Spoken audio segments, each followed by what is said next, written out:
Hey, welcome. I'm Cath Nolan, once high-performing perfectionist good girl turned goddess of balance, kicking even bigger goals. This is the podcast where we make balance doable for busy, overstretched working women, embracing your voice, honoring your feminine power, and protecting your energy.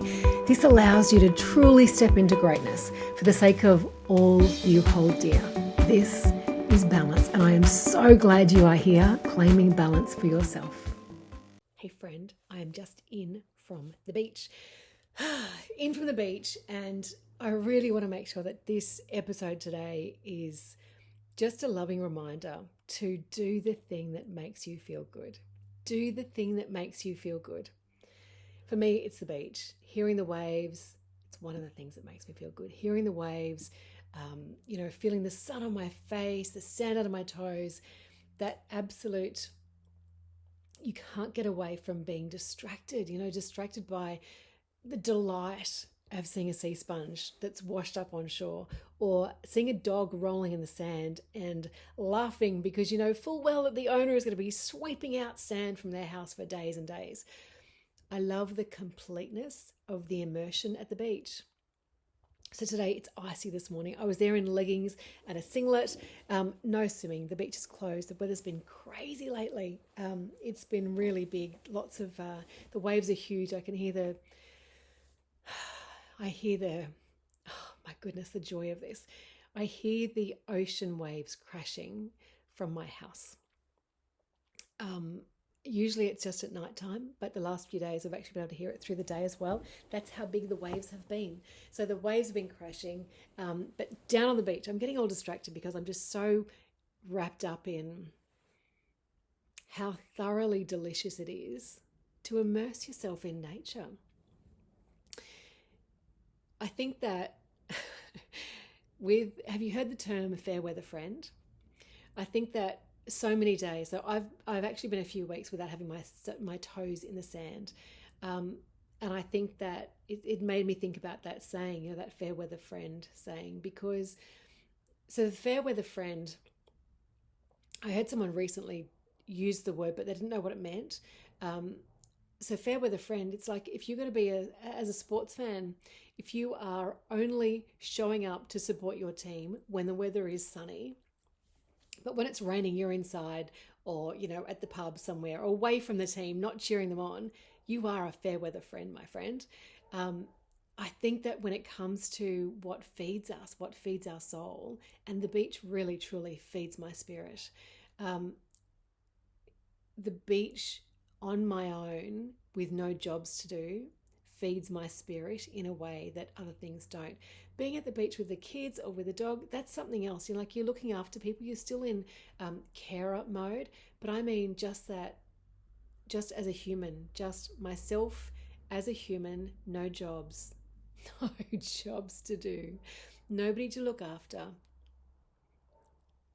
All of the mental load that you carry, it disappears. It just dissipates with the noise of the beach. So I'm encouraging you not to be the fair weather friend on your own priority list.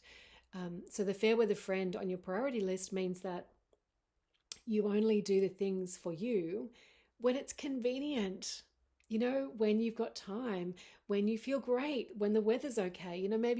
Maybe the thing that feeds you is going for a run, but when the weather's bad, you don't go, or when someone else needs you, you don't go. So don't be the fair weather friend to yourself. So the beach feeds my spirit, lifts me up. We've had an intense few weeks here, a couple of weeks, not a few weeks, just maybe it's probably only a week, but it feels like 3 weeks. So there was negativity that I thought I'd left behind, and it came chasing me, snapping at my heels, like the universe kind of saying, are you sure you really want to be behind that? Are you sure you want to let that go? Are you really sure? And maybe those other people also wanting to be sure. It's really hard when negativity snaps at you like that, from so many different angles. It's really hard not to feel hunted by it. And when the kids experience it as well, and when other loved ones experience it as well, it's really hard to outrun it.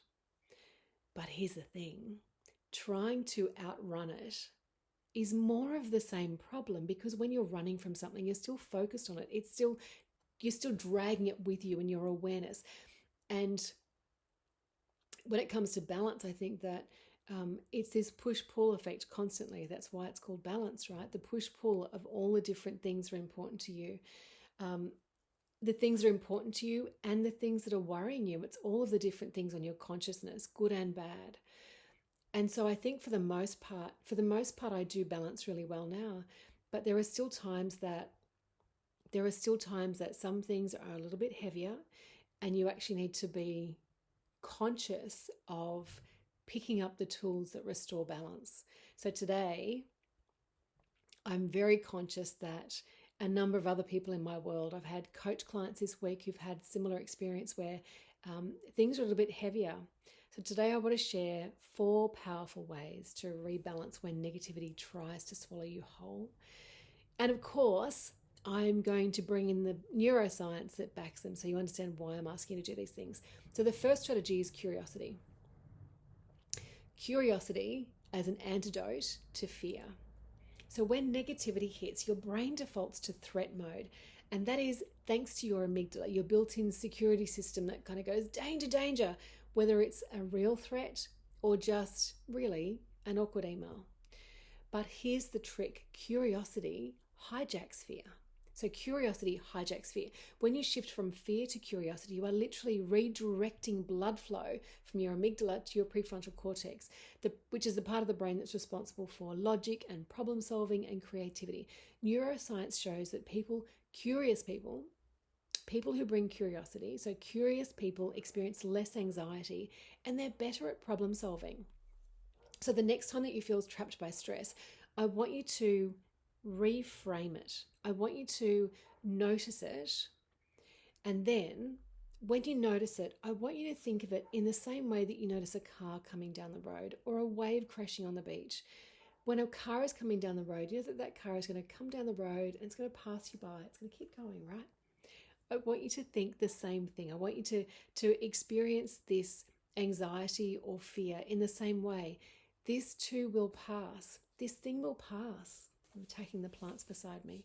This thing will pass. It'll pass. So I want you to notice it with curiosity, whether it's the thing that's happening, so whether it's the logistical thing that's happening, or whether it is your reaction to that thing. So when you feel, when that email pops up, or the phone call comes through to say someone is concerned for you, or the phone call that comes through that is the concern itself, and you feel that feeling in your body that feels a little bit like panic, that fear feeling, the nerves, the anxiety, the fear, when you feel that, I want you to notice it. Just notice it as you would with something passing you by. So you're almost a little bit detached from it. So noticing it, curious about what you're experiencing. And I want you to ask yourself, what's going on here? Okay, I'm feeling this thing, I'm experiencing this thing, not this thing is me, this thing is not me, this is just the thing I'm experiencing. It's separate to me, it's different from me, it's not who I am, it's just a thing that I'm experiencing right now. So ask yourself, I want you to notice it, what's happening here, where am I feeling it in my body, what am I feeling in my body, and then what's one thing that I can do differently? This tiny shift from judgment to curiosity, it calms your nervous system and makes room for solutions. Hugely powerful. All right, strategy number 2. This is a beautiful, warm, fuzzy one. Strategy number 2 is parenting yourself through fear. So, you know, when your child is terrified of a thunderstorm, you don't say, oh yeah, this is terrifying, let's panic together. And you don't say, oh, it's just a thunderstorm, get over it. Because they're afraid. You can see that they feel fear. As adults, we are so quick to force ourselves to stop experiencing the fear, to get over it, be sensible, move on. I want you to take a different path. I want you to parent yourself through the fear. So this strategy number 2 is taking the moment as you would with a child. So with your child, you hold them and you soothe them and you tell them, I've got you, you're safe. I've got you, you're safe. guess what? Your brain needs that too. Um, if you have a copy of Self-Help, Gabby Bernstein's new book, I'm looking around me frantically trying to see where is it. It's close by me somewhere. No, not at hand, but it's very close by. Um, Gabby's book is brilliant at this. Brilliant, brilliant, brilliant. I'll put the link in the notes for this episode. So when you're triggered, right? So your brain, when you feel this fear, your brain needs something as well. Your brain needs to feel that comfort. When you are triggered, when something sets off fear or insecurity, you can literally rewire your brain though through self-compassion. Neuroscience calls it neuroplasticity. It's your brain's ability to rewire itself based on experience. Here's what happens when you self-soothe. Your brain releases oxytocin, which is the love hormone that calms your nervous system. It dials down the cortisol, your stress hormone, and it teaches your brain that this situation isn't a threat. So, when fear strikes, instead of pushing through with sheer force, I want you to parent yourself through it. Speak to yourself as you would a child, as you would your child. And that will probably start with you asking yourself, what is it that you need right now? What is it that you need someone to say to you right now? What is it that you need from yourself right now? It could be that you actually start with literally wrapping your arms around yourself. Like, you know, you'd put your arms on the, when your child is sad, you put your arms out and you reassure them. You hold them by the shoulders and you reassure them. Put your arms around yourself. Actually, literally put your arms around yourself and then say something kind. Say the words that you need to hear in that moment. You know the words that you need to hear. It might be something like, I know that this is tough, but I've got you. I've got you. Breathe deep. Let your body know that you're safe. You are training your brain not to freak out the next time. This is so powerful, so powerful. So powerful. The first couple of times you try it, you might feel a little bit weird, but my goodness me, persist because it is extremely powerful. I'll put Gabby's book in the show notes. She walks you through how to do this brilliantly. So strategy number 3 is overriding negativity bias. Our brains are wired to hold on to negative experience. You remember the one awful piece of feedback over the 20 compliments you've had, and I'm exaggerating, but this is your negativity bias at work. It's not 20. The ratio is actually 7 to 1.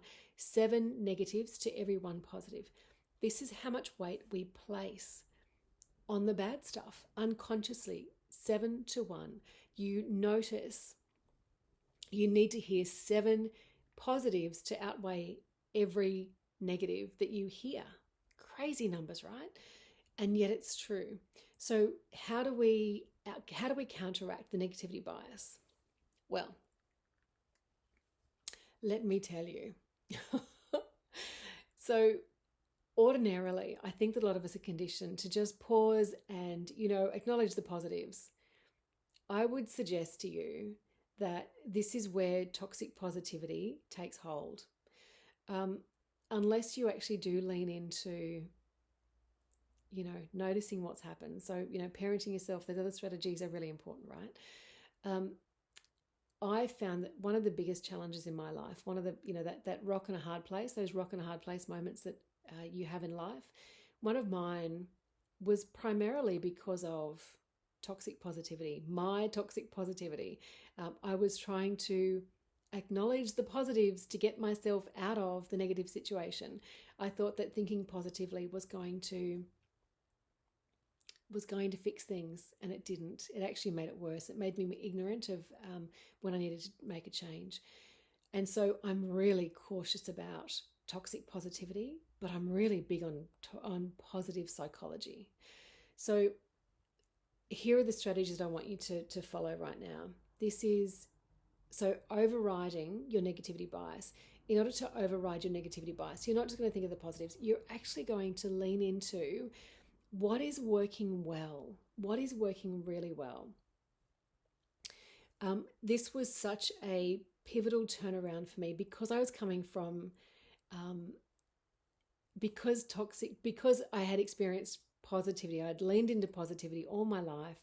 but it had gotten to the stage where it was toxic positivity. And so when I finally learned this trick, um, it was such a game changer. I wrote a book about it. It's the #1 best-selling book. But every time I tell you the name of this book, I have to say it's the #1 best-selling book, The Dig Great Habit, because I still can't quite believe that it's the #1 best-selling book. I had the most amazing publisher. Amazing publisher. Reach out to me if you want to write a book, because Dave was extraordinary, is extraordinary. So what is this strategy? The strategy is founded in this idea that wherever you put your focus, that's where your energy flows. And so, no, I don't want you to embrace toxic positivity, but I definitely want you to lean into what's working. I had to train myself out of toxic positivity, and I had to train myself out of, when I realized that toxic positivity had done me damage, then I was really cautious about leaning into the positive. And so leaning into what was working when it feels like nothing is working is really hard. The Did Great habit is how you get there. Even now, when a wave of negativity comes, because let's face it, it comes. Life is life. And the reason we need balance is because there are positive and negatives all around us. So I have to revisit it regularly. We all do. It's just natural that 7 to 1, we hold on to those negative experiences. Excuse me. So to counteract that negativity, you're going to marinate in the good moments. Marinate in the good moments. We know that neuroscience shows that holding on to a positive thought for at least 15 seconds helps it to stick in your memory. And this helps to interrupt those negative spirals. When you catch yourself spiraling, say out loud, this is my negativity bias talking. What is actually true? Your brain's going to thank you. Now, how do you, when I give this advice, I'm really conscious that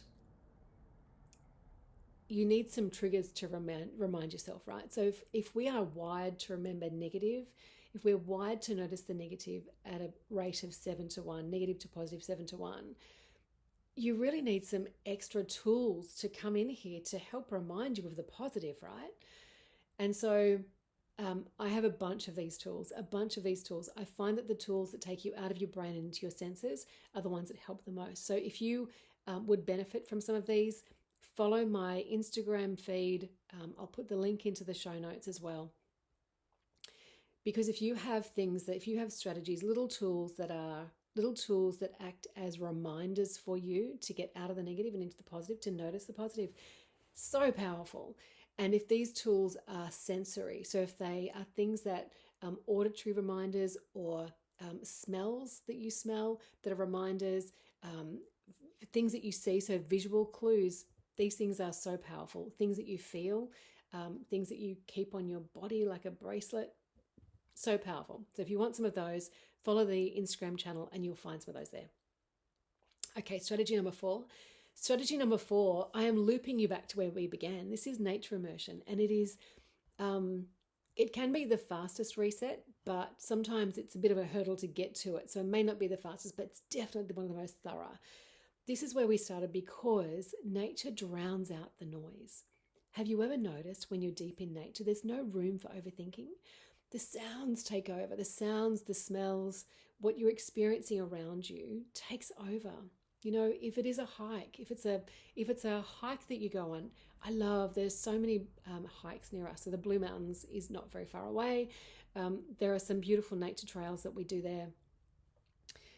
When you're doing a hike, every single time I am blown away by how loud silence is in nature. How loud it is in nature.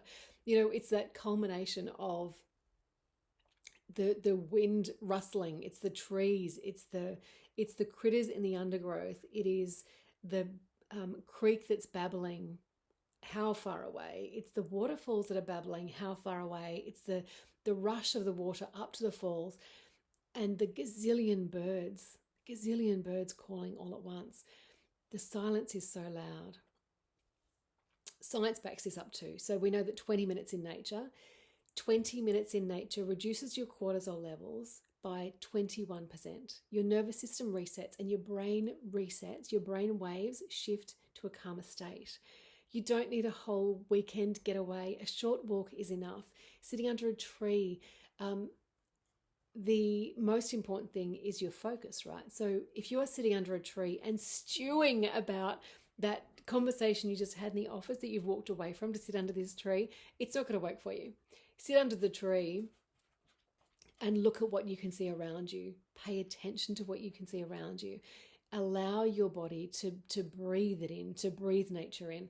Look around you. Notice the color of the leaves. Notice the sky that you can see through the leaves. Notice the sun dappling through the leaves.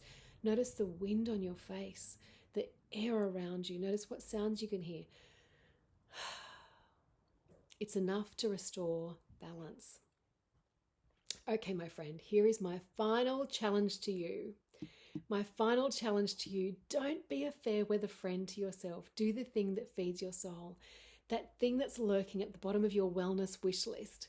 That thing that every time you do it, you kick yourself for not doing it more often. You know, every time you do it, you come away and think, why did I wait so long? Even if it was a day since the last time you did it, why did I wait so long? That is the thing that you're going to do again, right? So maybe for you, it's drinks with friends. Maybe it's dancing in the kitchen with your kids as you make dinner tonight. Maybe it's slow dancing with your partner for 2 minutes. Maybe it's immersing yourself in nature that's so loud you can't hear your own thoughts. I want you to immerse yourself, make it non-negotiable in the next 12 hours. So if you're watching this on YouTube, I think you can probably see my happy glow.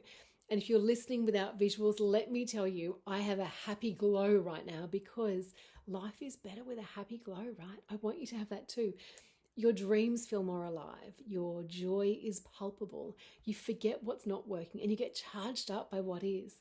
So my wish for you in the next 2 minutes is to do something to proactively book it in, make it happen. You will perform better because of it and you're going to feel better for it. All right. That's it for me. Ciao, Bella. See you next week. You know, I believe that women do help other women. I hope that this episode has empowered you to question your willingness to go last. I hope that you will embrace balance. And I'm also hoping that you will help me to help other women to do the same. So how can you help? Show your support for the work. Subscribe and review the podcast here where you're listening. Follow the Goddess of Balance on Instagram to catch some cheeky behind the scenes and extras. Connect with me on LinkedIn and share the posts with your network. That would be sensational. If you have enjoyed this program, this episode, you will no doubt love my group coaching program. You got to find all the links to these in the little written blurb for this episode. Thank you, my friend, for normalizing balance with me. We are raising performance and reputations, wellness and equality. Together, we're creating positive change for working women, starting with you. Sincerely, I thank you for being part of the movement.